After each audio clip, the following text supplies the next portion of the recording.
हाँ, sound clear है? Yes sir. Yes sir. मुझे 1 मिनट दो।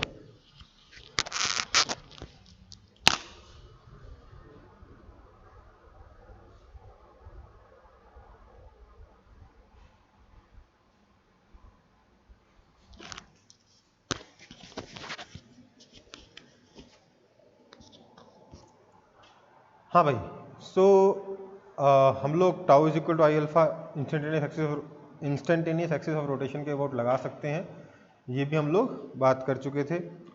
अब हम आज की क्लास में इसके कुछ एप्लीकेशंस देखेंगे। ये देख चुके थे इंस्टेंटेनियस एक्सिस ऑफ रोटेशन कैसे निकालते हैं। पॉइंट की वेलोसिटी के परपेंडिकुलर लाइन खींच दो, पॉइंट से वेलोसिटी के परपेंडिकुलर लाइन खींच दो, जहां मीट करेगा वो क्या हो जाएगा, इंस्टेंटेनियस एक्सिस ऑफ रोटेशन। ठीक है, कई बार ऐसा हो सकता है जैसे नेक्स्ट केस में था कि एक प्योर रोलिंग दे दी और इसका इंस्टेंटेनियस एक्सिस ऑफ रोटेशन बताना है, तो हम क्या कर सकते हैं, हम बोल सकते हैं टॉप मोस्ट पॉइंट की वेलोसिटी कितनी है 2v, सेंटर की वेलोसिटी कितनी है v, है ना। हमें पहले से पता है कि बॉटम मोस्ट पॉइंट रेस्ट पर रहता है, इसलिए बॉटम मोस्ट पॉइंट से पास होने वाली axis he instantaneous axis of rotation होगी। पर फिर भी हम इसको निकालने के लिए क्या कर सकते हैं, हम देख चुके लास्ट क्लास में, ये मान लेते हैं कि ये x डिस्टेंस और ये हो जाएगा x प्लस आर डिस्टेंस, पूरा यहाँ से लेकर यहाँ तक ये मान लेते हैं आपका IAOR है। तो लेट्स से सेंटर से x डिस्टेंस पे आपका इंस्टेंटेनियस एक्सिस ऑफ रोटेशन आता है, तो हमने क्या बोला था, omega x is equal to v and omega x plus r is equal to 2v। So we will get x is equal to r, मतलब कि bottom most point will be your axis of rotation, right. ये किया था last class में, है ना, एक बार बोल दो। Yes sir. हम लोगों ने इंस्टेंटेनियस एक्सिस ऑफ रोटेशन का यूज करते हुए भी इस क्वेश्चन को किया था और बिना इंस्टेंटेनियस एक्सिस ऑफ रोटेशन का यूज करके भी इस क्वेश्चन को सॉल्व कर लिया था, राइट। Yes sir. ये वाला क्वेश्चन भी सॉल्व हो गया था हमारा फटाफट बिना हाँ किसी सर। प्रॉब्लम के, है ना। एक बार पहले बिना IAOR के किया था, फिर इस बार IAOR का यूज करते हुए या फिर एक ऐसी एक्सिस का यूज करते हुए सॉल्व किया था जिसके अबाउट टॉर्क लिखना आसान हो, राइट। नेक्स्ट है एंगुलर इंपल्स, ये हम लोगों ने नहीं पढ़ा था, पर उससे पहले मैं एक चीज और आपको क्लियर कर दूं। ये वाला जो क्वेश्चन था, इसमें हमारा इंस्टेंटेनियस एक्सिस ऑफ रोटेशन कहाँ आया, बेसिकली यहाँ आया। सॉल्व हमने किया जनरल पॉइंट के लिए, जनरल पॉइंट के लिए सॉल्व किया और हमने पाया कि बॉटम मोस्ट पॉइंट जो है वो IAOR होगा, क्योंकि x is equal to r आया था, राइट। हाँ या ना, ये आया था कि नहीं आया था? यस। तो अब मैं बोल रहा हूं ठीक है, ये बॉटम मोस्ट पॉइंट IAOR है, मैं चाहता हूं कि इस टॉप मोस्ट पॉइंट के पाथ का सेंटर ऑफ कर्वेचर कहां होगा, फाइंड सेंटर ऑफ कर्वेचर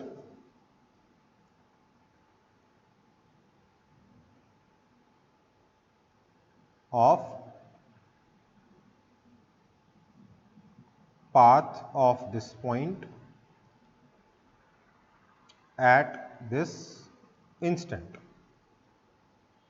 जो टॉप मोस्ट पॉइंट है वो पर्टिकुलर पाथ फॉलो करता हुआ आ रहा होगा, हाँ या ना, आ रहा होगा ना, कुछ तो पाथ फॉलो करते हुए आ रहा होगा। तो मुझे बताना है कि ये जब टॉप मोस्ट पॉइंट पर जब ये पॉइंट है, ये जो पॉइंट ए है, ये व्हील के साथ घूम रहा है और साथ साथ आगे भी जा रहा है ना, हाँ या ना। यस। तो जब टॉप मोस्ट पॉइंट है उस वक्त इसका सेंटर ऑफ कर्वेचर का, रेडियस ऑफ कर्वेचर निकालना आता था हमें, सेंटर ऑफ कर्वेचर भूल गए हो गया आप, सर्कुलर मोशन में पढ़ा था कि अगर कोई पार्टिकल एक रैंडम पाथ फॉलो कर रहा है तो हम लोग हर एक पॉइंट पर एक सर्कल फिट कर सकते हैं।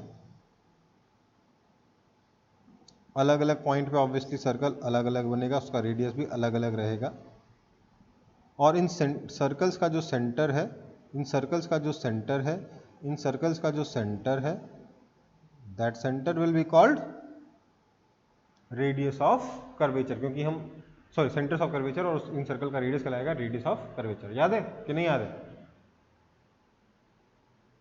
हाँ या ना?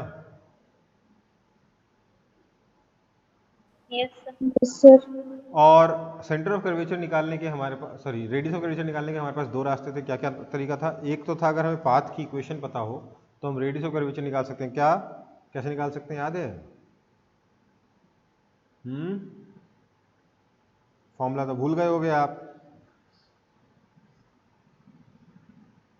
भूल गए? मैं आज नहीं बता रहा हूँ, मन कर रहा बट नहीं बता रहा हूँ। फिर भी रेडियस ऑफ कर्वेचर का फॉर्मूला खुद से चेक करके आइएगा। कहाँ पढ़ाया था मैंने? ये सर्कुलर मोशन में पढ़ाया था, ठीक है। दूसरा तरीका जो, अगर ये कैसे आता था, इफ ट्रेजेक्ट्री से आता था। ट्रेजेक्ट्री अगर नोन हो, ट्रेजेक्ट्री की इक्वेशन नोन हो, तो हम डायरेक्टली सेंटर ऑफ कर्वेचर या रेडियस ऑफ कर्वेचर निकाल सकते थे। उसका एक तरह से फॉर्मूला था, एक बार डबल डिफरेंशिएशन होता है, एक बार डिफरेंशिएशन होता था, मतलब कुछ होता था। आप वो फॉर्मूला एक बार देख कर आएंगे। दूसरा रेडियस ऑफ कर्वेचर निकालने का तरीका क्या था कि v square by r is equal to acceleration का परपेंडिकुलर कंपोनेंट। याद है? हाँ या ना? मतलब वेलोसिटी के परपेंडिकुलर कंपोनेंट जो है एक्सेलरेशन का, that has to be equal to v square by are.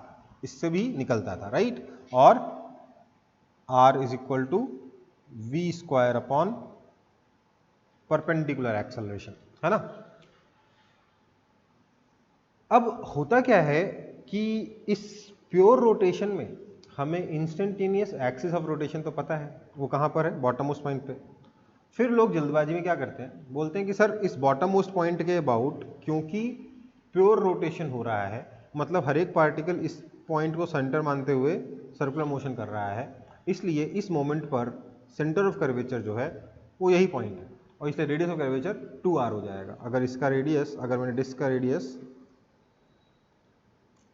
अगर मैंने डिस्क का रेडियस r ले रखा है, तो लोग कहते हैं कि जो रेडियस ऑफ कर्वेचर है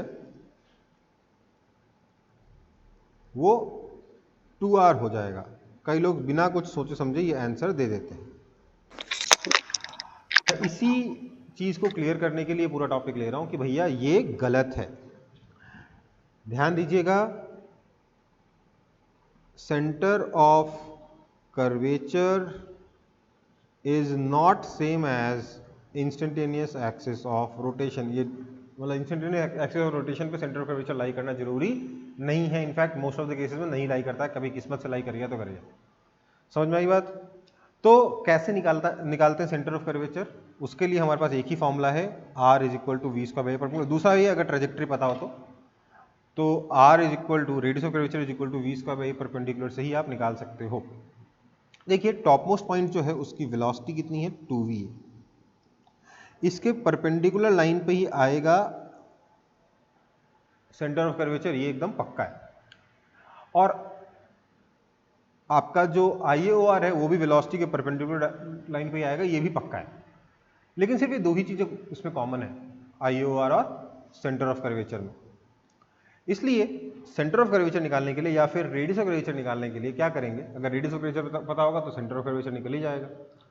तो हम रेडियस ऑफ कर्वेचर निकालेंगे इस फॉर्मूले का यूज करते हुए, जो हमें पता है r is equal to v square by a perpendicular. अब v तो हमें मालूम है इस पॉइंट का कितना है? 2v। वेलोसिटी तो पता है 2v है। अगर सेंटर v वेलोसिटी से जा रहा है, angular velocity let say omega है, तो हमें पता है v is equal to omega r होता है, इसलिए टॉप मोस्ट पॉइंट की वेलोसिटी 2v होती है। तो हमें मालूम है ना?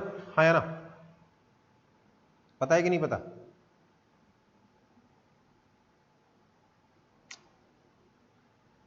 टॉप मोस्ट पॉइंट की वेलोसिटी कितनी हो जाएगी? v प्लस ओमेगा आर, और v और ओमेगा आर इक्वल, इसलिए टॉप मोस्ट पॉइंट की वेलोसिटी 2 ओमेगा आर या फिर 2v बोल सकते हो। तो अब हमें v मालूम है, अगर हमें इस टॉप मोस्ट पॉइंट का एक्सेलरेशन पता चल जाए तो हम आसानी से इस क्वेश्चन को सॉल्व कर सकते हैं, ठीक है? तो इस टॉप मोस्ट पॉइंट का एक्सेलरेशन कैसे मिलेगा? ध्यान दीजिएगा, to find acceleration of top most point हम ऑलरेडी निकाल चुके हैं, याद है आप लोगों को? जब हम काइनेमेटिक्स पढ़ रहे थे, कंबाइंड ट्रांसलेशन एंड रोटेशन का, हम लोग एक्सेलरेशन निकालना ऑलरेडी सीख चुके हैं। हम क्या करते हैं उसके लिए? सेंटर ऑफ मास के रेफरेंस फ्रेम में चले जाते हैं। तो हम बोलेंगे, मान लेते हैं इस पॉइंट का नाम दे देते हैं t, ये आपका सेंटर ऑफ मास है c, तो हम बोलेंगे acceleration of t with respect to c is equal to acceleration of t minus acceleration of c। And now as we know that this motion is uniform, top ये centre of mass constant velocity से जा रहा है, इसलिए acceleration of centre of mass is 0. Therefore acceleration of point T is simply acceleration of point T with respect to C, और centre of mass के respect में सिर्फ और सिर्फ एंगुलर वेलोसिटी ओमेगा से घूम रहा है, सो इसलिए वो कितना है omega square r. Centre of mass के रिस्पेक्ट में तो प्योर रोटेशन हो रहा है ना. तो ओमेगा स्क्वायर आर इसका एक्सेलरेशन है, या फिर इसको मैं वी स्क्वायर बाय आर भी कह सकता हूं.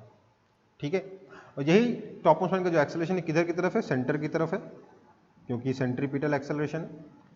ये आपका एक्सेलरेशन ऑफ पॉइंट टी है, तो ऑब्वियसली जो पॉइंट टी का एक्सेलरेशन है वो क्योंकि वेलोसिटी के परपेंडिकुलर है, this is also same as perpendicular acceleration of point t. तो बेसिकली टॉप मोस्ट पॉइंट का हमें एक्सेलरेशन पहले से निकालना आता है, हम उसी एक्सेलरेशन का यूज करके इस क्वेश्चन का आंसर निकाल लेंगे कि radius of curvature r is equal to, इसकी वेलोसिटी 2v है तो 2v का whole square upon perpendicular acceleration is v square by r, that is equal to you will find 4r. जो रेडियस ऑफ कर्वेचर आ रहा है ना वो 4r आ रहा है, वो 2r नहीं आ रहा है. अच्छा यहाँ दिखा नहीं आप लोगों को, यहाँ दिख लेता हूँ. रेडियस ऑफ कर्वेचर कितना हो जाएगा v स्क्वायर, v कितना टॉप ऑफ पॉइंट का 2v upon perpendicular acceleration that is v square by r, so that is equal to 4r. Top most point का एक्सेलरेशन कितना आया, सॉरी रेडियस ऑफ कर्वेचर कितना आया, 4r आया है, 2r नहीं आया है. ध्यान रखेंगे इस चीज को, समझ में आई बात. उसका रेडियस ऑफ कर्वेचर कितना है टॉप मोस्ट पॉइंट पर 4r है. ठीक है, क्लियर. Yes, sir. जबकि आपका IAOR कितनी डिस्टेंस पर है, 2r डिस्टेंस पर है.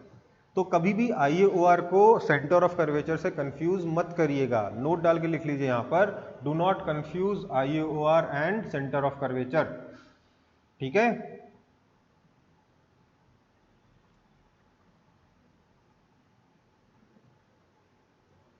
कॉपी हुआ.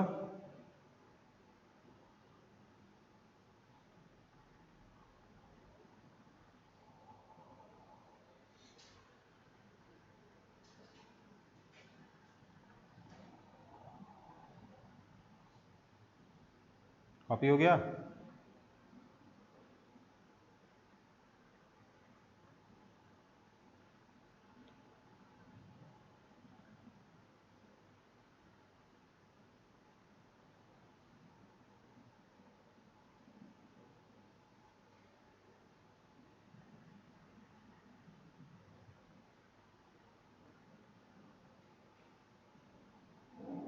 Noted. हो गया, चल. अच्छा, अब ये इस स्लाइड को थोड़ा इग्नोर करो, मैं यहाँ पर एक और चीज़ बताना चाहता हूँ आपको. ये जो अपना पहिया या डिस्क या जो कुछ भी ऑब्जेक्ट रोल करता हुआ जा रहा था, इसके एक पर्टिकुलर पॉइंट का पाथ कैसा होगा, है ना. जिस पाथ का हम लोगों ने अभी अभी रेडियस ऑफ कर्वेचर निकाला टॉप मोस्ट पॉइंट पर, वो पाथ आखिरकार दिखेगा कैसा, वो पाथ होगा कैसा. देखिए ये 11th क्लास में उतना काम का नहीं है, बट 12th क्लास में काफ़ी काम का हो जाता है. ये वेलोसिटी v से जा रहा है, एंगुलर वेलोसिटी ओमेगा है. तो इस पहिए पर, इस व्हील पर या इस डिस्क पर या स्फीयर पे रखे हुए किसी पॉइंट का जो एक्सट्रीम सर्कमफ्रेंस पे है, उसके किसी भी पॉइंट का पाथ कैसा होगा ये हमें देखना है. तो देखो ये जो पॉइंट है इसकी वेलोसिटी क्या होती है, v vector plus omega vector cross r vector, right. है ना. v वेक्टर जो है वो हमेशा आगे की तरफ ही है, लेकिन omega vector cross r vector उसका डायरेक्शन हमेशा टेंजेंशियल है, इसलिए अलग अलग डायरेक्शन में हो सकता है. तो ओमेगा क्रॉस r कभी, ये जो omega vector cross r vector है ये कभी आगे होगा, कभी नीचे होगा, कभी बाएं लेफ्ट होगा, कभी अप होगा, कभी आड़ा होगा, कभी टेढ़ा होगा, कभी एड़ा होगा, कभी पेड़ा होगा, राइट. तो किसी भी डायरेक्शन में ये omega vector cross r vector हो सकता है, लेकिन इसका मैग्नीट्यूड जो है वो v के बराबर है, तो ये v किसी भी डायरेक्शन में हो सकता है ना। तो इस पॉइंट की वेलोसिटी अलग अलग मोमेंट पर, बॉटम मोस्ट पॉइंट पे तो जीरो है, बट अलग अलग मोमेंट पर क्या होगा, दिस v प्लस ये वाला v हो सकता है, ये वाला v हो सकता है, कोई भी इनमें से v मिल सकता है, राइट, है ना। तो जो मिनिमम होगा वो कितना हो जाएगा, v माइनस वी, जीरो, जो बॉटम मोस्ट पॉइंट पर है। बाकी किसी पॉइंट पर v थोड़ा वेलोसिटी इधर की तरफ, तो नेट वेलोसिटी इधर की तरफ, है ना। समझ में आई बात। बेसिकली ट्रायंगल लॉ लगाएंगे अगर, तो ये रहा मेरा v वेक्टर, और ओमेगा क्रॉस r वेक्टर जो है वो इस सर्कल में लाई करेगा, कहीं पे भी लाई कर सकता है। तो जो नेट वेलोसिटी है दोनों का वेक्टर सम कभी इधर होगा, कभी इधर होगा, कभी इधर होगा, कभी इधर होगा, कभी इधर होगा, और कभी जीरो भी हो सकता है, हाँ या ना। समझ में आ रही बात। Yes, sir. मतलब आपको एक वेक्टर में दूसरा घूमता हुआ वेक्टर ऐड करना है, राइट। ओमेगा क्रॉस आर घूम रहा है बॉटम उस पॉइंट पीछे की तरफ, बाकी जैसे जैसे पहिया आगे बढ़ रहा है इस तरीके से ओमेगा क्रॉस आर भी घूमता जा रहा है ना। और एक वी तो आगे था ही था, उसमें आपको ओमेगा क्रॉस आर ऐसे ऐड करते जाना है ना। तो अलग अलग पॉइंट पे अलग अलग डायरेक्शन में वेलोसिटी होगी इस पर्टिकुलर पॉइंट की। पर ध्यान रखिए, ध्यान दीजिए, ये वेलोसिटी हमेशा ही थोड़ी सी फॉरवर्ड डायरेक्शन में ही आ रही है, बैकवर्ड डायरेक्शन में कभी नहीं आ सकती। क्यों? क्योंकि एक वेलोसिटी v तो आगे की तरफ है ही ना, दूसरी वेलोसिटी अगर पूरी की पूरी v पीछे हो जाए तब जाके जीरो होता है, अदरवाइज पीछे की तरफ तो वेलोसिटी आ ही नहीं सकती, हाँ या ना। समझ में आ रही बात, समझ में आ रहा है कि नहीं आ रहा। Yes, sir. तो इसकी वेलोसिटी हमेशा ही कुछ ना कुछ इसका हॉरिजॉन्टल कंपोनेंट होगा। हाँ, ये कभी ऊपर कभी नीचे हो सकता है ना, कभी ऊपर कभी नीचे हो सकता है, पर हॉरिजॉन्टल डायरेक्शन में हमेशा आगे ही बढ़ रहा होगा ये पॉइंट। तो इसका जो पाथ है, जब हमने इसको ट्रेस किया इस पहिए पे, एक मान लीजिए एक पॉइंट कलर पॉइंट, एक पॉइंट पे कलर लगा दिया या कीचड़ चिपक गया, गोबर चिपक गया मान लो, तो गोबर का पाथ जब हम लोगों ने ट्रैक किया तो that path came out to be something like this. इस पॉइंट पे बॉटम मोस्ट पॉइंट पे वेलोसिटी जीरो है, हॉरिजॉन्टल वेलोसिटी जीरो है, थोड़ी देर बाद वर्टिकल डायरेक्शन वेलोसिटी आएगी और पाथ जो है वो कुछ ऐसा होगा।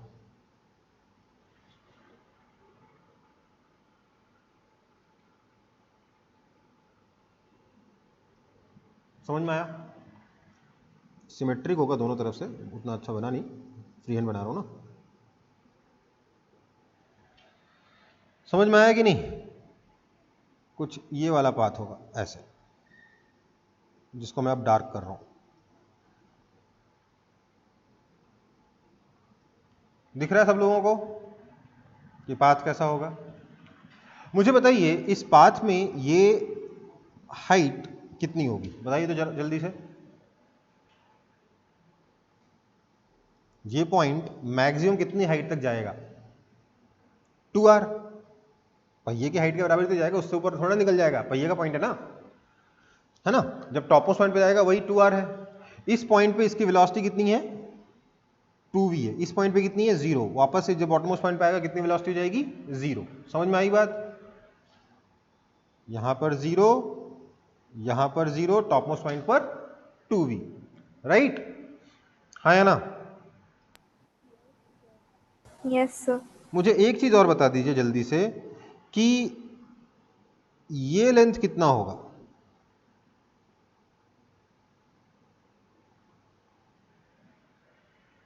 टू पाई आर 2πr होगा, राइट। एक राउंड में कितना आगे निकल जाएगा ये पार्टिकल, 2πr, राइट, हाँ या ना। एक रोल भैया अगर एक बार रोल करेगा तो कितना आगे चलेगा, 2πr ही तो आगे जाएगा यस अपने सर सर्कमफ्रेंस के बराबर, क्योंकि जो बॉटम मोस्ट पॉइंट है वो हमेशा रेस्ट पर है, बॉटम मोस्ट पॉइंट स्लाइड नहीं कर रहा, फिसल नहीं रहा सरफेस पर। इसलिए अगर स्लाइडिंग मोशन होगा तो 2πr नहीं आएगा इनसे, है ना बेटा। Yes, sir. तो अब बात कुछ और बातें में जान लेते हैं। ये जो पाथ है इसकी लेंथ कितनी होगी, इसकी लेंथ अगर आप कैलकुलेट करोगे तो you will get it to be 8r। अब आप बोलोगे सर इसको कैलकुलेट कैसे करें। डिस्प्लेसमेंट निकालना सर हमें आता है, इंटीग्रेशन v वेक्टर dt। इस केस में डिस्प्लेसमेंट तो हमने आराम से निकाल दिया, वो सर्कमफ्रेंस के बराबर है 2πr। मैक्सिमम हाइट भी हमने आराम से निकाल दी सर, लेकिन ये पूरा पाथ लेंथ कैसे आएगा, तो उस पर हम थोड़ी देर में आते हैं। उससे पहले ये पाथ आखिरकार है कैसे, क्या ये पैराबोला है, या ये हाइपरबोला है, या ये इलिप्स है, कौन सा पाथ है?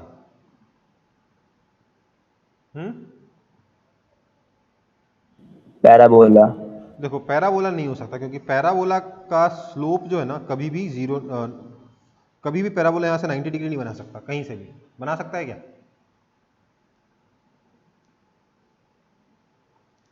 समझ में आई बात?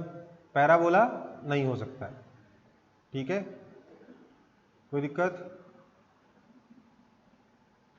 No sir. ये पैराबोला नहीं हो सकता। तो हाइपरबोला, वो तो सर और भी ज़्यादा फैला होता है उससे, तो वो तो और भी नहीं हो सकता, हाइपरबोला भी नहीं हो सकता। क्या ये आधा इलिप्स है? नहीं, ये आधा इलिप्स भी नहीं है। सर्कल डेफिनेटली नहीं है। क्या है क्या ये? तो बेटा इसका नाम है साइक्लोइड। क्या नाम है इसका? साइक्लोइड। ये नया शेप है जिसके बारे में आप नहीं जानते थे आज से पहले, आज पहली बार इसका नाम सुन रहे हो। इसका नाम क्या है? साइक्लोइड। इसका नाम साइक्लोइड क्यों बना? साइकिल के पहिए के पॉइंट का पाथ है ना, इसलिए इसका नाम साइक्लोइड दिया गया। ठीक है, समझ में आई बात?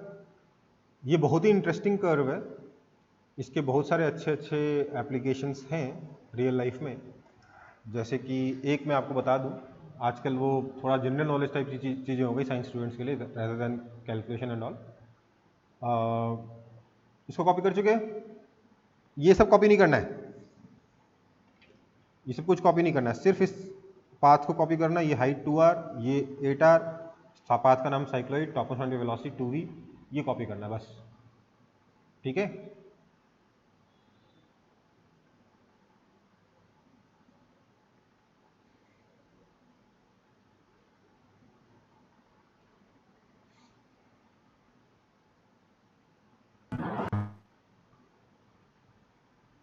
आगे बढ़ूं?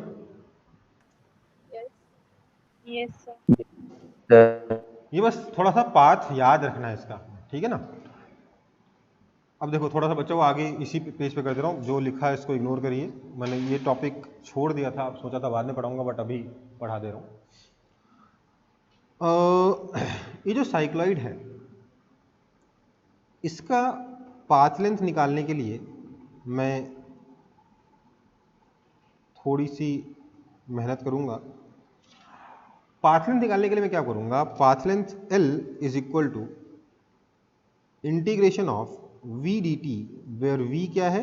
स्पीड है। ये तो बोल सकता हूँ कि नहीं बोल सकता? v वेलोसिटी नहीं है, v स्पीड है। अगर मैं इसकी स्पीड लिखकर पाथ लेंथ का इंटीग्रेशन कर दूं तब तो आ जाएगा ना, और स्पीड लेके v dt का इंटीग्रेशन कर दूं तो पाथ लेंथ ही आएगा ना। क्यों? क्योंकि v कितना होता है? dl बाय dt, हाँ है ना। जी सर। तो और टाइम कहां से कहां तक? 0 से लेकर 2 पाई बाय ओमेगा तक, राइट, है ना। अब मुझे बस v as a function of Yes, time sir. निकालना है। तो मैंने बोला टाइम t में मान लेते हैं पहिया जो है कुछ घूम चुका है।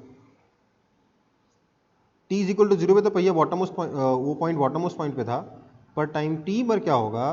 वो जो पॉइंट है वो घूम कर इधर आ चुका है ओमेगा टी, है ना, हाँ है ना।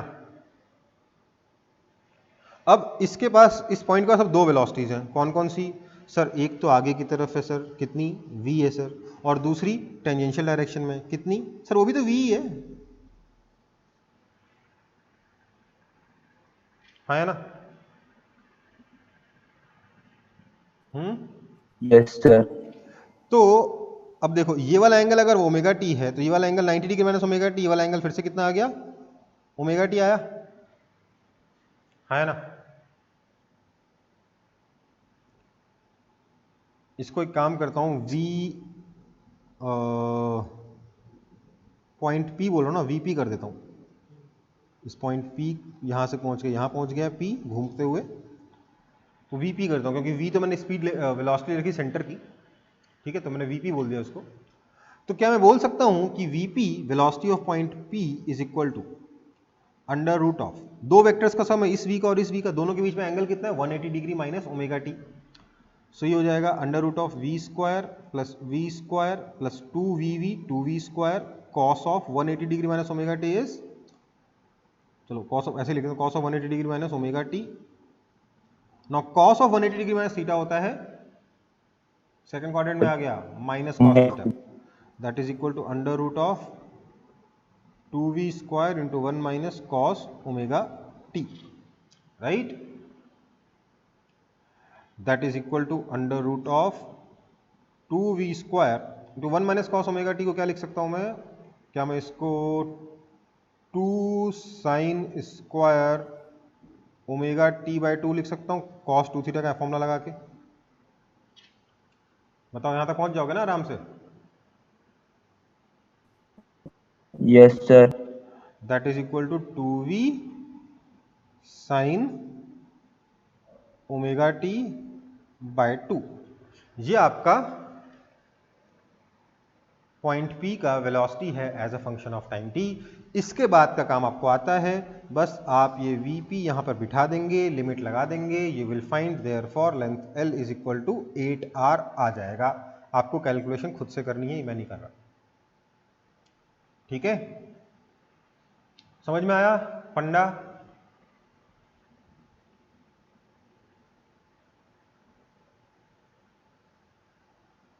कोई दिक्कत? No, sir.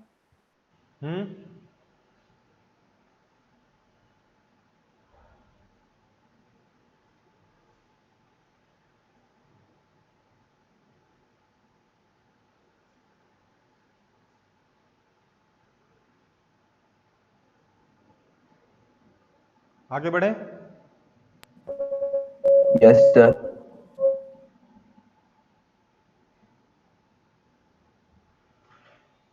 वैसे तो कुछ चीज़ें और बता सकते थे साइक्लोइडल पाथ के लिए, लेकिन वो सब और सिलेबस के बाहर चला जाएगा, तो नहीं जाएंगे हम लोग। साइक्लोइडल शेप जो है काफ़ी इंपॉर्टेंट शेप है, उसके कुछ काफ़ी इंपॉर्टेंट एप्लीकेशंस हैं, एप्लीकेशन के कुछ इंपॉर्टेंट प्रॉपर्टीज़ हैं, लेकिन उन प्रॉपर्टीज़ को हम अभी डील नहीं करेंगे क्योंकि वो हमारे सिलेबस में नहीं है। हम अपने अगले टॉपिक पे आते हैं जिसका नाम है एंगुलर इम्पल्स, ठीक है? इस साइक्लोइडल पाथ सबको क्लियर हुआ क्या होता है? साइकिल के टायर के सर्कमफ्रेंस का जो पॉइंट होगा ना, किसी भी रोलिंग टायर का, कोई परफेक्टली रोलिंग टायर जो है, उसके सर्कमफ्रेंस का जो पॉइंट है, कोई भी एक पॉइंट ले लो, उसका जो पाथ है उसको साइक्लोइड कहते हैं। उस साइक्लोइड की मैंने 2-3 प्रॉपर्टीज बताई। उसका पाथ लेंथ 8r है, जो x डायमेंशन का है जो वो 2πr है, y डायमेंशन 2r है ना? टॉप मोस्ट पॉइंट पे वेलोसिटी 2v हो जाती है, दोनों एक्सट्रीम से वेलोसिटी 0 होती है, ये सब हमको पता है, पर इससे ज़्यादा अभी जानने की ज़रूरत नहीं है। तो हमारा अगला टॉपिक है एंगुलर इम्पल्स। एंगुलर इम्पल्स क्या होता है बेटा? देखो भाई, हमारा एंगुलर इम्पल्स जिसको मैं जे वेक्टर से रिप्रेजेंट कर रहा हूं, it is given by integration of tau vector dt, just like जैसे लीनियर इम्पल्स क्या होता था, I vector is equal to integration F vector dt होता था, याद है? हाँ है ना? Yes, sir. ये इंटर्न क्या आता था? Change in momentum. ये कितना आता था? ये कितना आएगा? चेंज इन एंगुलर मोमेंटम, ठीक है? समझ में आई बात? Yes sir. अब हम इम्पल्स के बारे में कब बात करते हैं? इंस्टेंटेनियस इम्पल्स के बारे में बात करते हैं ना हमेशा। अदरवाइज इम्पल्स की में क्या जरूरत है? कोई खास जरूरत तो है नहीं। हमें मेनली जरूरत होती है इंस्टेंटेनियस इम्पल्स की। इंस्टेंटेनियस इम्पल्स कब होता है? इफ टाइम इज स्मॉल, बहुत ही कम टाइम इंटरवल में अगर बहुत ज़्यादा फोर्स लग जाए तो इंस्टेंटेनियस इम्पल्स हम कहते हैं। तो हमारा जो इंस्टेंटेनियस एंगुलर इम्पल्स हो जाएगा, उसको भी मैं इंटीग्रेशन टाउ वेक्टर dt लिख के, that is equal to integration tau को क्या लिख सकते हैं? r vector cross f vector dt, हाँ या ना? हाँ या ना? Yes sir. Now as time interval is small, displacement तो होगा नहीं, इसलिए आर वेक्टर क्या हो जाएगा, कांस्टेंट। हाँ या ना?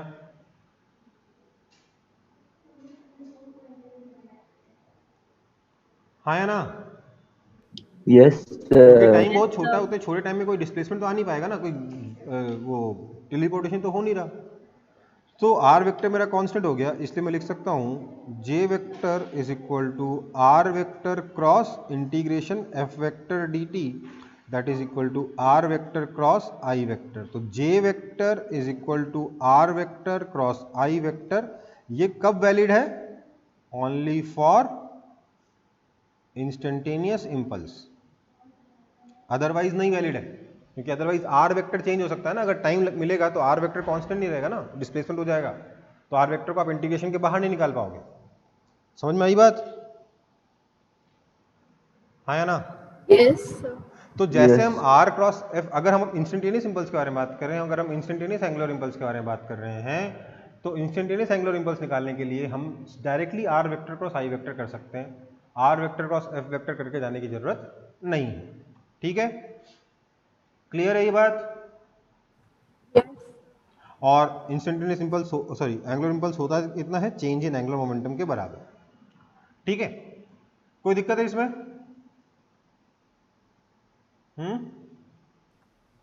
No, sir. ओके, तो आगे बढ़ते हैं, एक एप्लीकेशन देखते हैं। ये एग्जांपल है, ये इलस्ट्रेशन है। इलस्ट्रेशन में ये कहा गया है कि ये आपके पास एक गियर है जिसको एक स्मूथ सरफेस पर रख दिया, जो आगे जाके सडनली बहुत जबरदस्त तरीके से रफ हो जाता है। मतलब आप यूँ समझ लीजिए कि म्यू, या तो बोल देगा म्यू इन्फिनिटी हो गया, या बोल देगा जाके गियर उसमें फंस गया, बात तो एक ही है ना? हाँ है ना? तो अगर मैं ऐसे में गियर को आगे की तरफ वेलोसिटी भी दे दूं without imparting any angular velocity, सिर्फ लीनियर वेलोसिटी देकर धक्का लगा के छोड़ दो, तो इसका मोशन कैसा होगा?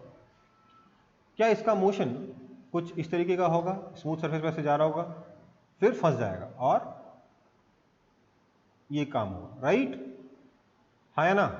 वापस देख लो, स्मूथ सरफेस पर सिर्फ अपनी लीनियर वेलोसिटी से चल रहा है, पर जैसे ही उस गियर के टीथ तक पहुंचा, सडनली इसकी लीनियर वेलोसिटी डिक्रीज जाएगी and it will gain some angular velocity. हाँ या ना?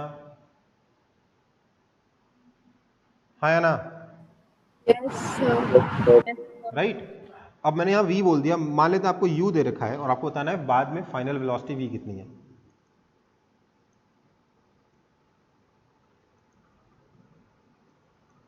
देखिए जैसे ही जाके ये टीथ में फंसा, वैसे ही प्योर रोलिंग शुरू हो जाएगी, यहां पर जाके क्या हो जाएगा, v is equal to omega r हो जाएगा। हाँ या ना?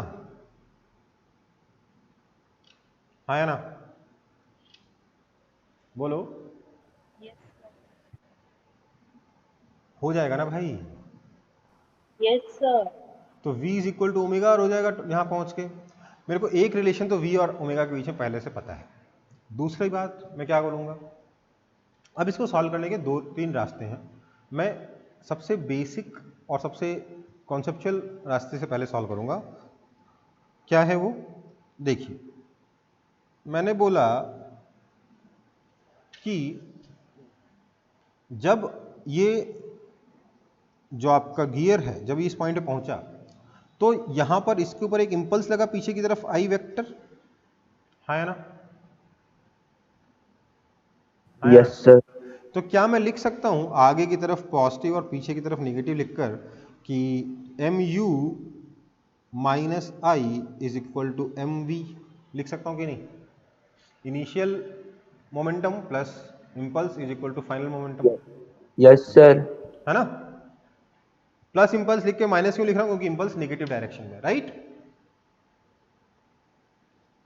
दूसरा जो J है वो कितना हो जाएगा, I इंटू आर, है ना? अबाउट सेंटर ऑफ मास। अगर हम सेंटर ऑफ मास के बारे में बात करें तो सेंटर ऑफ मास के रेस्पेक्ट में J कितना हो जाएगा, I इंटू आर होगा कि नहीं होगा? Yes, sir. J is equal to I into R, that is equal to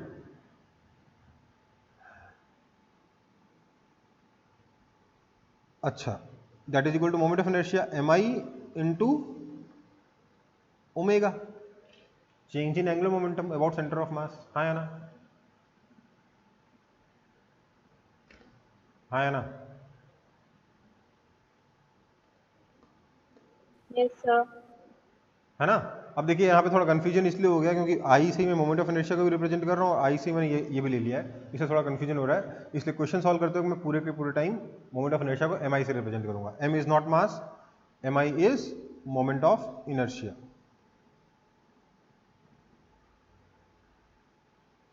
ठीक है, ये मल्टीप्लाई नहीं हो रहा है, एक नाम है moment of inertia M I. So अब मैं क्या बोलूंगा,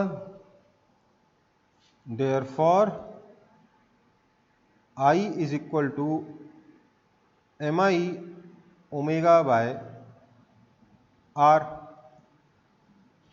है ना? हाँ या ना?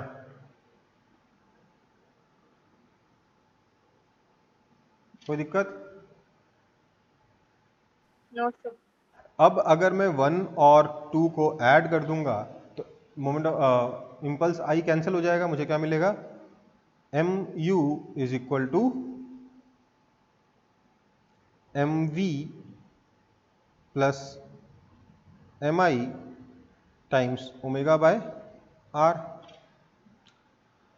अब ओमेगा कितना है, ओमेगा तो है v by r, so I have m u is equal to m plus moment of inertia M I upon r square times omega, right? हाँ है ना? सही, टाइम्स v, माय बैड। ठीक है बेटा, क्योंकि ओमेगा को मैंने डाल दिया v बाय आर, है ना? Yes, sir. So I have, this implies v is equal to mu upon m plus, अब मैं mi को I लिख दूंगा आगे से, I by r square, basically ताकि आपको आंसर जो टर्म्स यहाँ दे रखी हैं उसी टर्म्स में मिल जाए। mu is equal to m upon m plus I by r square. या तो एक काम कर सकते थे हम लोग, मोमेंट ऑफ इनर्शिया के लिए आई, सॉरी इम्पल्स के लिए आई की जगह कुछ और यूज कर लेते तो हमारा काम और इजी पड़ता। बट समझ में आया कि नहीं आया क्या करना है?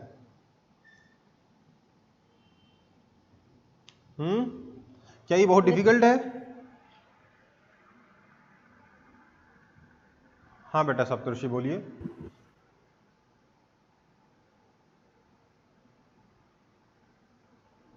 क्या ये बहुत डिफिकल्ट है, बताइए तो जरा। कोई जवाब नहीं दे सर रहा। एम आई ओमेगा कहाँ से आ गया? क्या बेटा? Sir m I omega moment of inertia वहां पे लिखा है। अरे अब एक काम करो, इसको आई मत लिखो, इसको एम आई लिख लो, तब कंफ्यूजन नहीं होगा, ठीक है ना? ये एम आई लिख रहा था, लेकिन मैंने बोला यार एम आई, क्योंकि क्वेश्चन में एम आई के लिए आई लिखा हुआ है, मोमेंट ऑफ इनर्शिया को आई से रिप्रेजेंट किया गया, इसलिए मैं यहाँ पे आई लिखना चाह रहा था। बट ठीक है, अगर आपको एम आई पसंद है तो आप एम आई लिख लीजिए, ठीक है? समझ में आया? ये नोटेशन में कंफ्यूज मत होइए, नोटेशन से परेशान मत होइए। कोई और दिक्कत हो, कॉन्सेप्चुअल दिक्कत हो तो बताइए।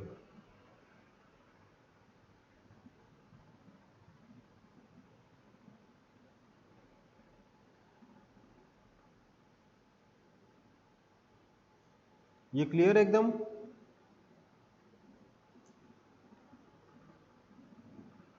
तो एक रेफरेंस फ्रेम हमेशा जो अच्छा हो सकता है वो क्या है, सेंटर ऑफ मास। एक और कौन सा हो सकता है जिसके वो टॉर्क लिखना बहुत आसान हो। तो मैंने बोला, जब ध्यान दीजिएगा, जब इस पर इंपल्स लग रहा है, एक काम करता हूं, इस बार मैं इंपल्स को स्मॉल आई से रिप्रेजेंट करता हूं, small I is equal to impulse है, ठीक है? तो अब कंफ्यूजन नहीं होगा। जब इस पर इंपल्स लग रहा है उस वक्त इस पर और क्या फोर्स लग रहा है, नीचे की तरफ mg, इधर की तरफ नॉर्मल, लेकिन हमें मालूम है इंपल्स के ड्यूरेशन में हम बाकी सारे फोर्सेस को इग्नोर कर सकते हैं। मालूम है कि नहीं मालूम है?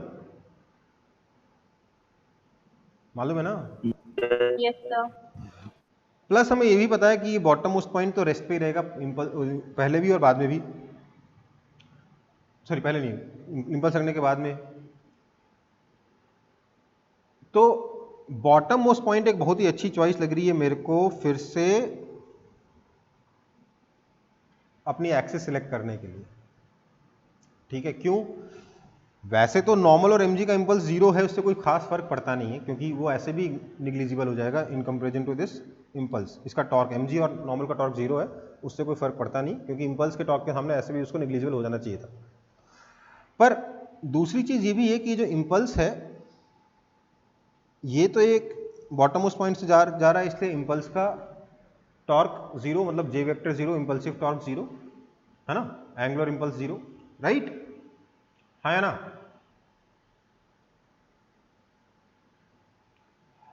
दूसरा, एक तो इम्पल्स जीरो मतलब टॉर्क जीरो हो गया, एंगुलर इम्पल्स जीरो हो गया, ये फायदा। दूसरा, इस पॉइंट के बाद में प्योर रोटेशन भी हो रहा है।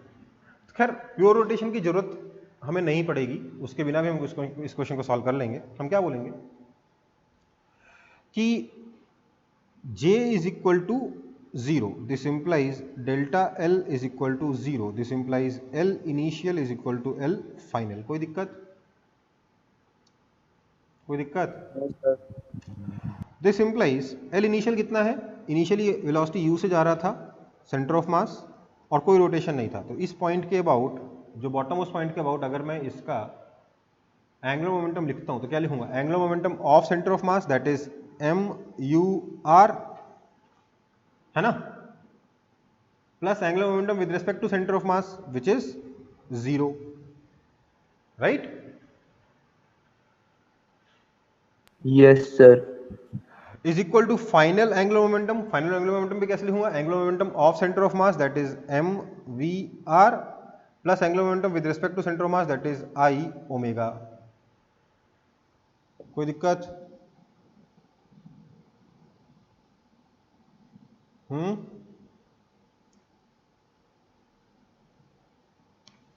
So I will have, this implies mu is equal to mv plus I को ओमेगा को लिख सकता हूँ v by r, so I into v by r upon r, v by r square, which implies this answer। ठीक है, आया ना? तुरंत आ गया कि नहीं आ गया? सिर्फ दिखने में खतरनाक लगते हैं रोटेशन के ज्यादातर क्वेश्चन, और बच्चे इसीलिए बोलते हैं रोटेशन बहुत डिफिकल्ट है। सिर्फ दिखने में खतरनाक है कि सच में खतरनाक है?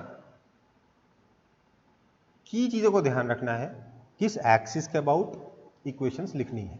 ज्यादातर क्वेश्चन इजीली बन जाते हैं, कुछ क्वेश्चंस होते हैं जो थोड़ा परेशान करते हैं, उन कुछ क्वेश्चंस की वजह से पूरा चैप्टर बदनाम है।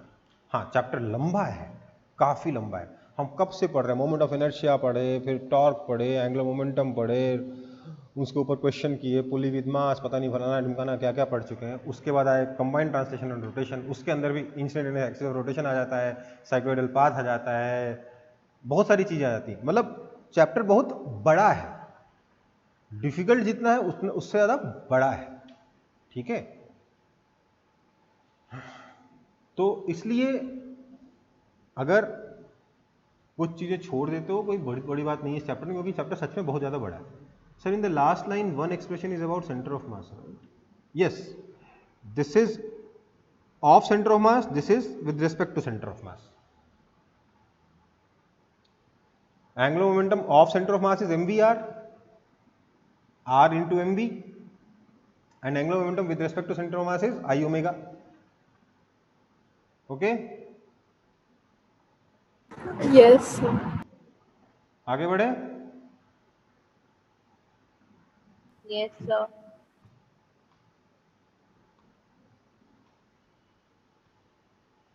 ओके, तो अब हम आते हैं एक और डरावने टॉपिक पे जिसको लोगों को डर लगता है, और आपको रियलाइज होगा कि फालतू का डर है, कुछ नहीं है इसमें।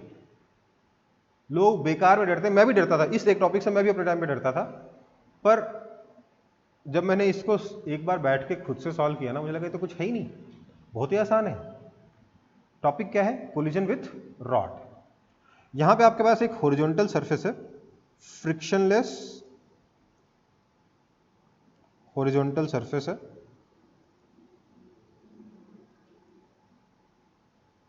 उसके ऊपर ये एक रॉड रखा हो अपना।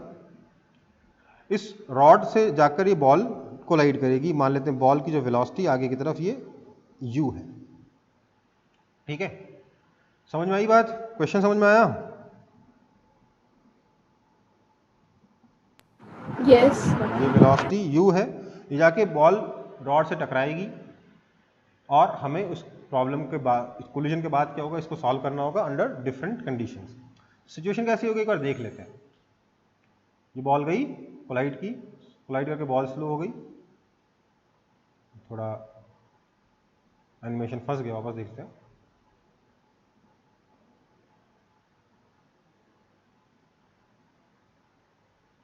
मेरी स्क्रीन पे सही आ रहा है, आपकी स्क्रीन पे गलत जा रहा है, जूम में सही से नहीं आ रहा है। ठीक है, समझ में आया मोशन कैसा होगा, एक बार और ध्यान से देखिए।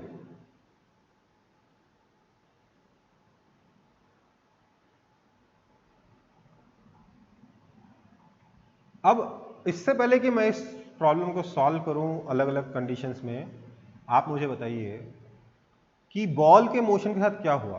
बॉल पहले वेलोसिटी u से जा रहा था, टकराने के बाद उसकी वेलोसिटी डिक्रीज हो गई, हाँ या ना? यही हुआ ना कि और भी कुछ हुआ? यही हुआ, राइट?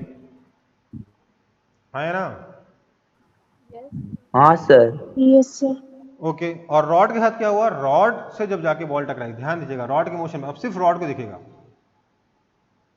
और एक काम करिए सिर्फ रॉड के सेंटर को देखिए क्या हो रहा है। दिखा कुछ? Yes sir. क्या हो रहा है? Combined translation rotation. रॉड का सेंटर एकदम स्ट्रेट लाइन में जा रहा है कांस्टेंट वेलोसिटी से, और साथ ही साथ वो घूमता हुआ जा रहा है, राइट? तो कंबाइंड ट्रांसलेशन एंड रोटेशन कर रहा है, इतना ही है ना कि और भी कुछ है?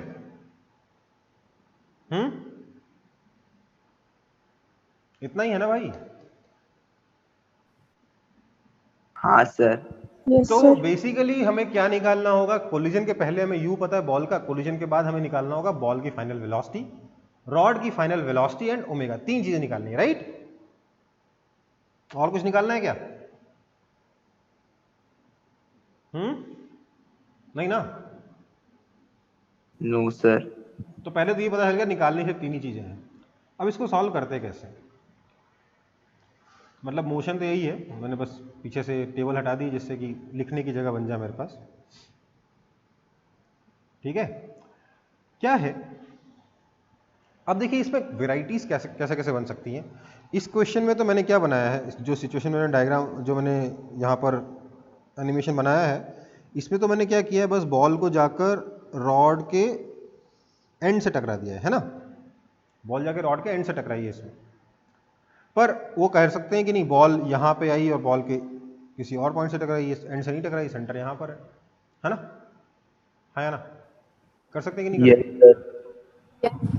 वो चाहे तो बॉल को सीधे सेंटर में मार सकते हैं, वो चाहे तो रॉड को एक एंड से हिंज कर सकते हैं। ये आसान हो जाएगा, क्यों? क्योंकि अब आपको सिर्फ रॉड का प्योर रोटेशन देखना पड़ेगा, राइट?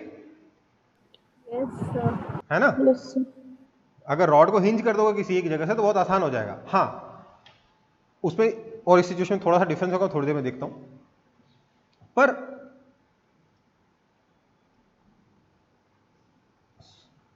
क्वेश्चन जो है वो हमें और क्या वैरायटीज दे सकता है? वो बोल सकता है भाई बॉल कहाँ पे कोलाइड की, इसमें वैरायटी दे सकता है, और बोल सकता है कि जो कोलिजन हुआ है, कोलिजन का कोएफिशिएंट ऑफ रेस्टिट्यूशन ई कितना है, इस पे भी वैरायटी दे सकता है, हाँ या ना? ई की वैल्यू 0.5 डाल के दे सकता है, ई की वैल्यू 1 दे सकता है, ई की वैल्यू 0 दे सकता है, राइट? बहुत सारी चीजें कर सकता है कि नहीं कर सकता? यस सर, कर सकता है। तो मैं इसमें से एक काम कर रहा हूं, ई को तो जनरल ले ले रहा हूं, ई को तो जनरल ले ले रहा हूं, कोई भी ई ले लूंगा, लेकिन मैं इस क्वेश्चन को सॉल्व करने के लिए रॉड को के एंड पे ही जाके बॉल से कोलिजन करवाऊंगा, ठीक है? क्योंकि सारी वैरायटी तो एक ही क्वेश्चन में कैसे कवर होंगे, नहीं हो पाएंगे ना। बस आपको उस जो डिस्टेंस होगा उसको चेंज कर देना होगा। तो क्या हुआ, ये रहा रॉड का सेंटर, ये बॉल जाके कोलाइड करी है यहां पर लेट्स से, है ना? रॉड की का मास m, लेंथ l, बॉल का mass small m, initial velocity u, और कोएफिशिएंट ऑफ रेस्टिट्यूशन दे रखा है लेट्स से e। आपको फाइनल वेलोसिटी v, आपको फाइनल वेलोसिटी v दोनों की और दोनों का ओमेगा निकालना है। दोनों का नहीं, बॉल का तो क्या ओमेगा निकलेगा, रॉड का ओमेगा निकालना है, ठीक है? कोई दिक्कत है इसमें? क्वेश्चन में कोई दिक्कत नहीं है? कोई दिक्कत है क्या? अब देखो मैंने एक चीज देखी कि इस तरीके के क्वेश्चन को सॉल्व करने के लिए सबसे अच्छा तरीका क्या होता है, सबसे इजी तरीका होता है कि आप बेसिक वाले मेथड चले जाइए, आप इंपल्स पे आ जाइए, इंपल्स और एंगुलर इंपल्स से सॉल्व करिए। वैसे सॉल्व करने के मैं दो तरीके दिखाऊंगा आपको, पर पहला तरीका मैं इंपल्स और एंगुलर इंपल्स का यूज करते देखूंगा, बाद में मैं दूसरा मेथड देखूंगा जो भी बहुत जरूरी है, लेकिन उसमें गलती होने के स्कोप भी बढ़ जाता है। क्या है कि देखिए, जब ये बॉल जाके रॉड से टकराई तो दोनों ने एक दूसरे के ऊपर इंपल्स लगाया, हाँ या ना?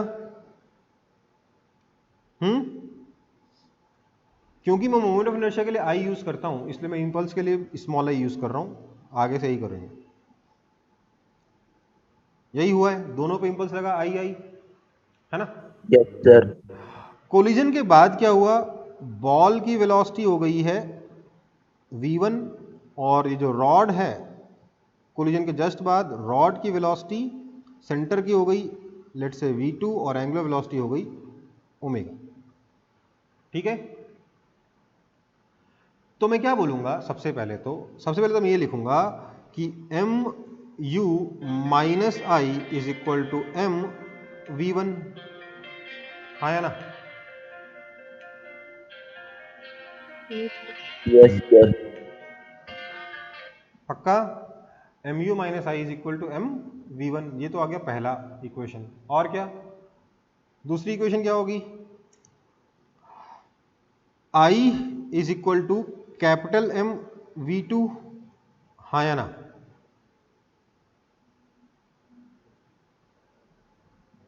बोलो।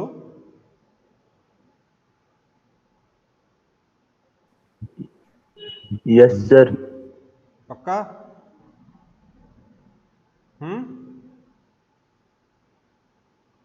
अगर आप थोड़ा ध्यान देना तो 1 और 2 को ऐड करके देखिएगा तो क्या हुआ,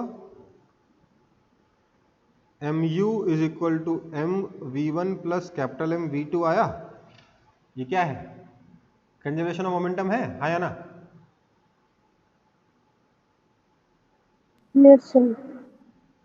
है ना? खैर जो भी है, दो हो गया। तीसरी इक्वेशन में बोलूंगा about centre of mass of rod. अगर रॉड के सेंटर ऑफ मास के बारे में बात करें तो रॉड के सेंटर ऑफ मास के रिस्पेक्ट में रॉड के साथ क्या हुआ, उसके ऊपर इंपल्स लगाया आई, तो हम बोलेंगे इसका moment of inertia I omega angular momentum हो जाएगा रॉड का, दैट इज इक्वल टू, ये क्यों आया, due to angular impulse, that is equal to L by two into I, हाँ या ना?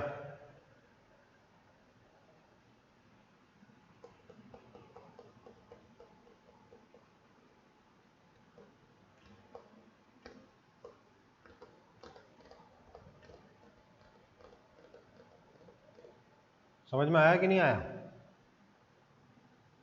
थोड़ा यहाँ पे डायग्राम गड़बड़ हो गया, ये मेरे को बॉल इधर बनानी चाहिए थी, है ना? रॉड आगे है, बॉल पीछे है ना? तो ये लास्ट इक्वेशन समझ में आई?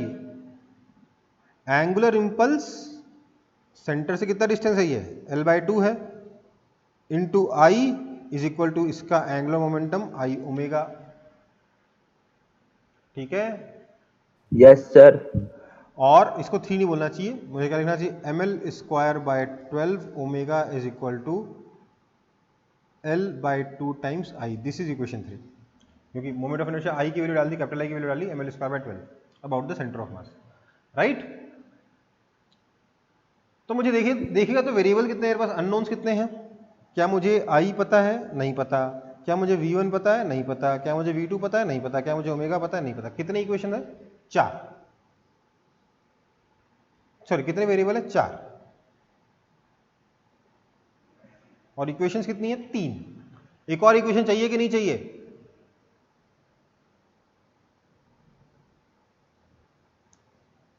चाहिए sir.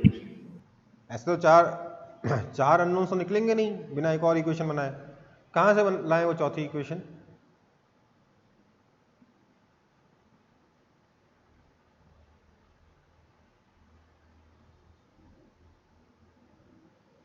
Sir coefficient of restitution से कोएफिशिएंट ऑफ रेस्टिट्यूशन से। कोएफिशिएंट ऑफ रेस्टिट्यूशन से क्या आएगा, इससे अपन लोग लिखेंगे velocity of separation is equal to e times velocity of approach. अब यहां पर झमेला ये हो जाता है कि किन पॉइंट्स के बीच में वेलोसिटी ऑफ सेपरेशन और किन पॉइंट्स के बीच में वेलोसिटी ऑफ अप्रोच, क्योंकि आपका जो रॉड है, रॉड के हर एक पॉइंट की वेलोसिटी तो डिफरेंट है, हाँ या ना? Yes sir. रॉड के हर एक पॉइंट की वेलोसिटी तो डिफरेंट है, तो सेंटर ऑफ मास क्या तो वेलोसिटी ऑफ सेपरेशन और वेलोसिटी ऑफ अप्रोच के लिए रॉड का कौन सा पॉइंट यूज करना चाहिए? सेंटर ऑफ मास। नहीं, सेंटर ऑफ मास यूज नहीं करते हैं, उसके लिए क्या यूज करते हैं? पॉइंट ऑफ इंपैक्ट यूज करते हैं।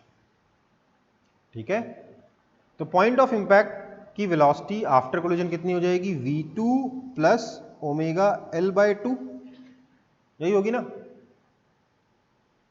हाँ या ना? यही होगी कि नहीं होगी? Yes sir. So v2 Yes, plus sir. Omega l by 2 minus v1 is equal to e times u। समझ में आया यही क्वेश्चन? तो बता दो मेरे को क्या हुआ। देखिए ध्यान दीजिएगा, ये जो रॉड है, रॉड पहले रेस्ट पे था, इसकी वेलोसिटी u थी, तो वेलोसिटी ऑफ अप्रोच कितना हो गया? u हो गया, राइट? Yes, है ना? sir. और आफ्टर कोलिजन रॉड के बॉटम मोस्ट पॉइंट की वेलोसिटी कितनी थी? ये थी v2 plus omega l by 2, है ना, है ना? और बॉल की वेलोसिटी कितनी थी? v1, तो वेलोसिटी ऑफ सेपरेशन कितना हो गया? v2 plus omega l by 2 minus v1। So velocity of separation is equal to e times velocity of approach. कोई दिक्कत इसमें? कोई दिक्कत? No, sir. No No, sir. sir. अब हम इन चार इक्वेशंस को सॉल्व करके अपने आंसर तक पहुंच सकते हैं। ठीक है, थोड़ी कैलकुलेशन है, बट ये जो है ना, मेरे को सबसे आसान लगता है अगर मैं एंगुलर इंपल्स का यूज करते हुए एंगुलर कोलिजन को सॉल्व करूं। ठीक है, कोई दिक्कत?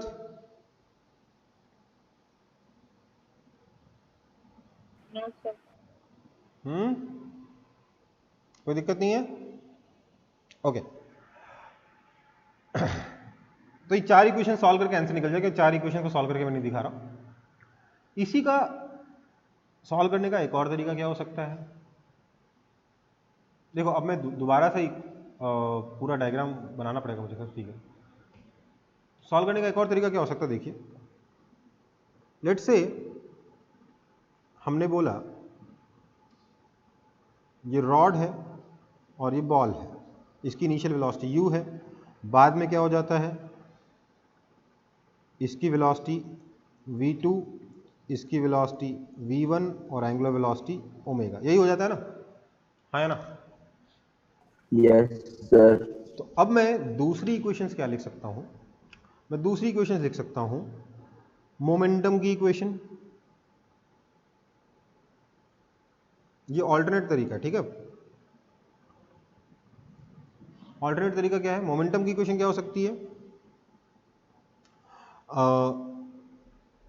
Small m v1 plus capital M v2 is equal to small m u, है ना? इसका मास स्मॉल m था, इसका मास कैपिटल M है, राइट? ये मोमेंटम की इक्वेशन आ गई। दूसरी इक्वेशन किसकी लिख सकता हूं मैं? दूसरी इक्वेशन किसकी लिख सकता हूं? दूसरी इक्वेशन में लिख सकता हूं एनर्जी की। लिख सकता हूं क्या? बोलो, सोच के बोलो, एनर्जी की इक्वेशन लिख सकते हैं कि नहीं लिख सकते? मतलब एनर्जी कंजर्वेशन की इक्वेशन लिख सकते हैं?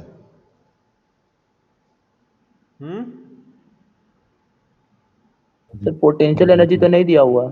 नहीं लिख सकते। अरे इनिशियल काइनेटिक एनर्जी और फाइनल काइनेटिक एनर्जी को इक्वल कर सकते हैं क्या? नहीं कर सकते। क्यों नहीं कर सकते? कोलिजन है भाई, आवाज आती है, एनर्जी का लॉस होता है, कोएफिशिएंट ऑफ रेस्टिट्यूशन ई भी 1 नहीं दे रखा है ना, तो कोलिजन की इक्वेशन आप कोलिजन है इसलिए एनर्जी की इक्वेशन नहीं लिख सकते, energy is not conserved.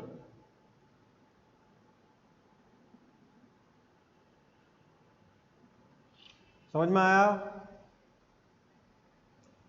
Okay, तो हमें तो 4 इक्वेशन चाहिए, एक ही इक्वेशन में फंस गए, ऐसा कैसे हो गया? 4 नहीं चाहिए, हमें 3 चाहिए। अगला है एंगुलर मोमेंटम। अब आप बोलोगे सर एंगुलर मोमेंटम की इक्वेशन क्यों लिख रहे हो आप? तो देखो, मैंने बोला मैं ये वाली एक्सिस सिलेक्ट कर लेता हूं, सेंटर ऑफ मास वाली। मैं इस एक्सिस को मूव नहीं करूंगा, एक्सिस अपनी जगह पे रह जाएगी, रॉड आगे निकल जाएगा, ठीक है? तो मैं इस एक्सिस के अबाउट एंगुलर मोमेंटम कंजर्व कर सकता हूं for rod plus ball system. Rod और बॉल दोनों का सिस्टम मिलाकर मैं एंगुलर मोमेंटम की इक्वेशन सॉल्व कर सकता हूं, ठीक है? कैसे? क्योंकि कोई एक्सटर्नल फोर्स नहीं है, इसलिए कोई एक्सटर्नल टॉर्क है ही नहीं। जो भी फोर्स लगा, बॉल ने रॉड पे लगाया, रॉड ने बॉल पे लगाया, कोई एक्सटर्नल टॉर्क है नहीं, इसलिए एंगुलर मोमेंटम कंजर्व रहेगा। तो मैं क्या बोलूंगा, L final is equal to L initial. अगर मैं इस मतलब ये वाले एक्सिस बाद में यहां पहुंच गई ना, इस एक्सिस का अगर मैं एंगुलर मोमेंटम लिखता हूं तो एंगुलर मोमेंटम ऑफ रॉड कितना हो जाएगा? रॉड का एंगुलर मोमेंटम, रॉड के सेंटर ऑफ मास का angular momentum 0 plus centre of mass के रेस्पेक्ट में angular momentum m L square by 12 into omega. हाँ या ना?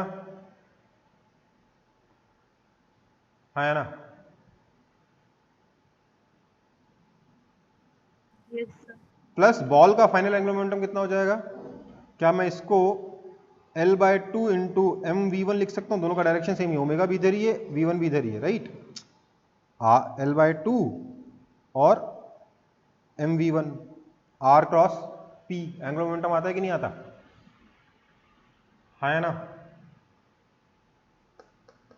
This is angular momentum of rod, this is angular momentum of ball final वाला, is equal to, initially तो rod rest पे था, उसका कोई एंगुलर मोमेंटम था नहीं। बॉल की एंगुलर मोमेंटम कितनी हो जाएगी? L by 2 into m u. This is equation 2, ठीक है? और तीसरी इक्वेशन तो वही वाली है, कोएफिशिएंट ऑफ रेस्टिट्यूशन वाली। क्या? V2 plus omega L by 2 minus V1 is equal to E times velocity approach U। समझ में आया?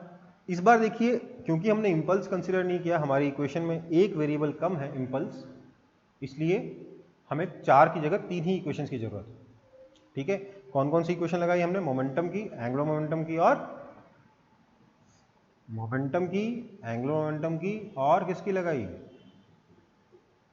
न्यूटन्स लॉ ऑफ कोलिजन लगाया, ठीक है? समझ में आया कि नहीं आया?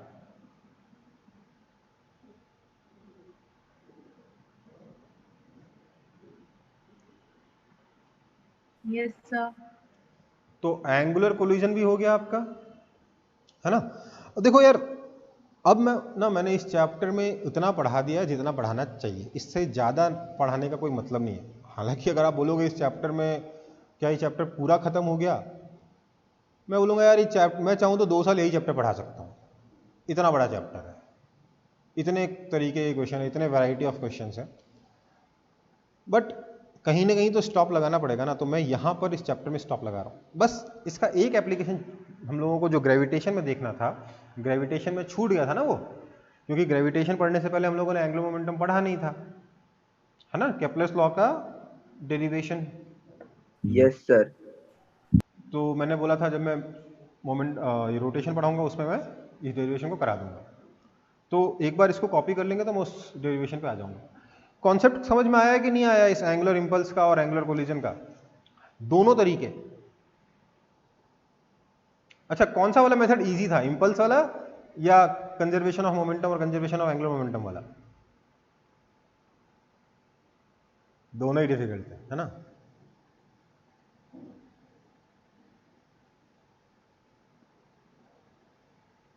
कोई रेस्पॉन्ड ही नहीं करता है यार, क्या चल रहा है ये? दो हाँ आदित्य बोलिए।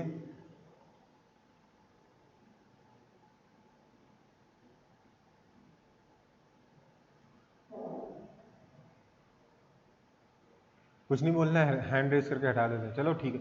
मैं कह रहा हूं ये मैंने दो तरीके बताए इस क्वेश्चन को सॉल्व करने के लिए, दोनों में से कौन सा आसान लगा?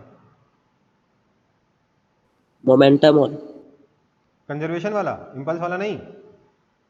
Yes sir. ओके सर ठीक है। इम्पल्स वाला। इम्पल्स वाले में गलतियां कम होती हैं बेटा, इसलिए कह रहा था, और कुछ नहीं। एक इक्वेशन एक्स्ट्रा बन जाती है, बट वो इम्पल्स आराम से एलिमिनेट हो जाता है, बट ठीक है।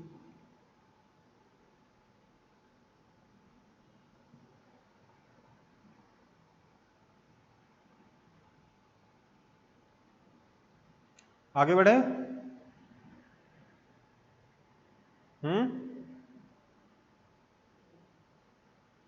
Yes sir. Yes sir. Okay, तो अब हमें देखना है derivation of Kepler's law areal velocity वाला, ठीक है। Derivation of Kepler's law of areal velocity, मतलब एरियल वेलोसिटी कांस्टेंट रहती है ना, उसका डेरिवेशन देखेंगे। तो देखिए, लेट से ये हमारा सन है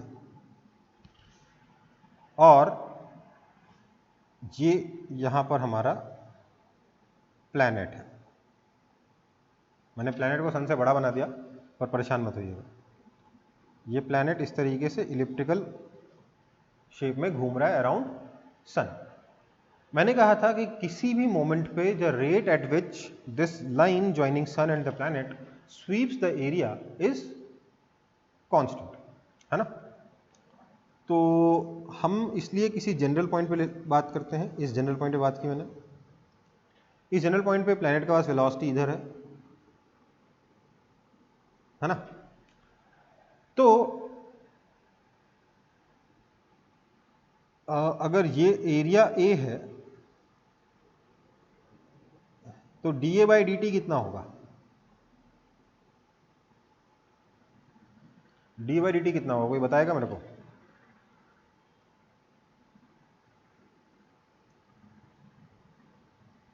इस मोमेंट पर एट टाइम टी।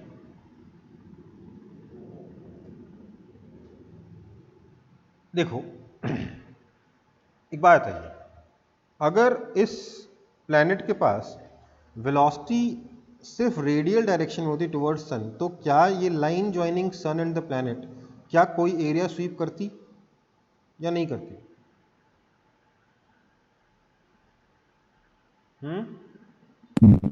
नहीं करती। नहीं करता।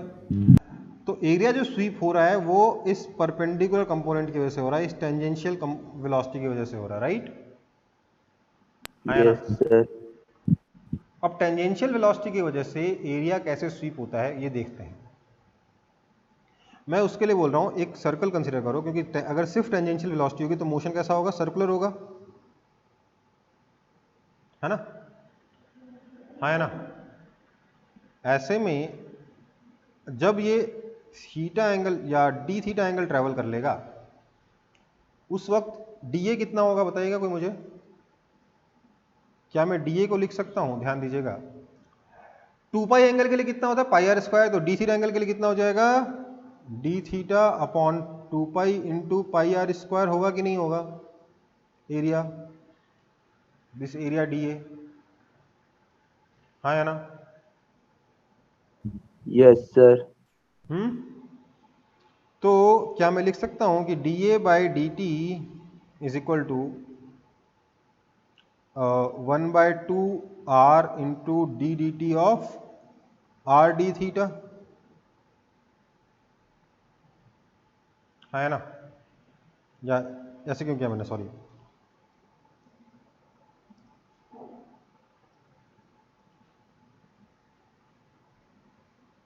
One by two r square into d theta by d t, बोल सकता हूं कि नहीं बोल सकता? हाँ है ना?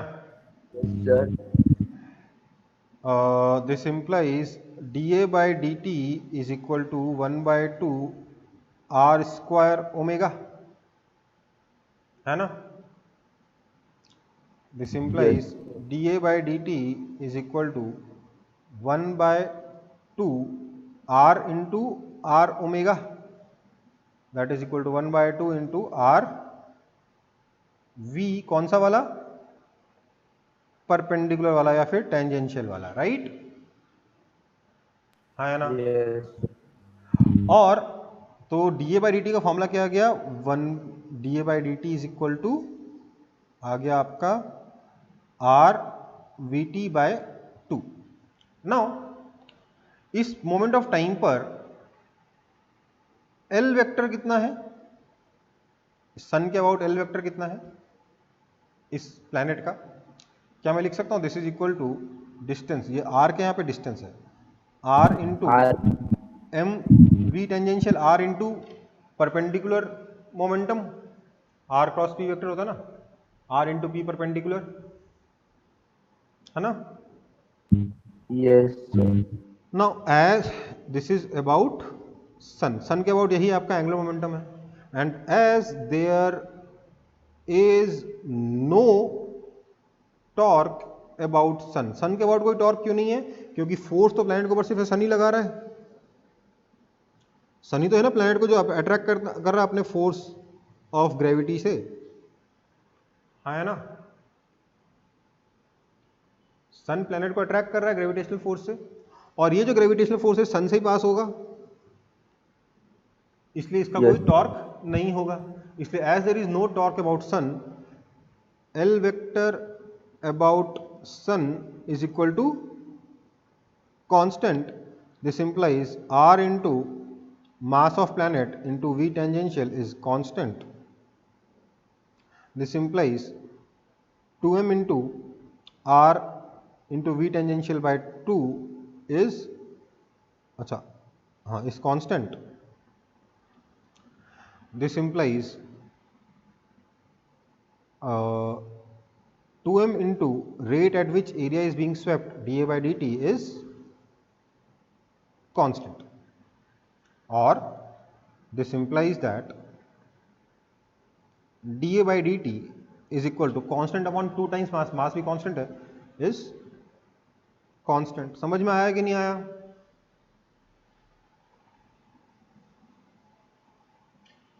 हाँ या ना।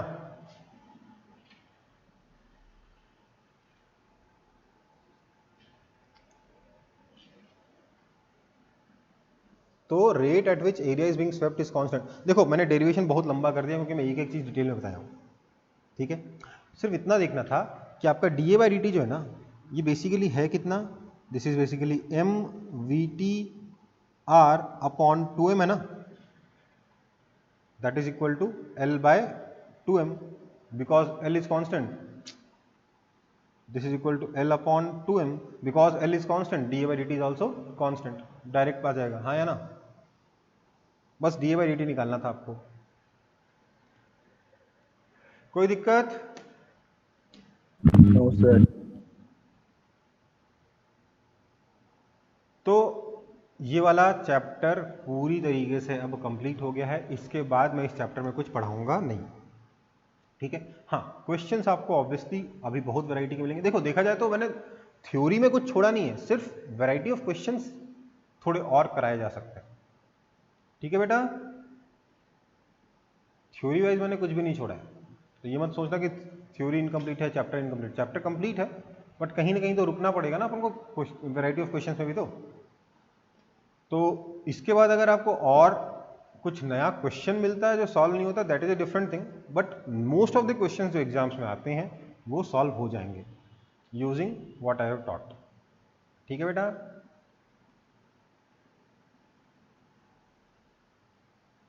चलो फिर, Thank you, sir.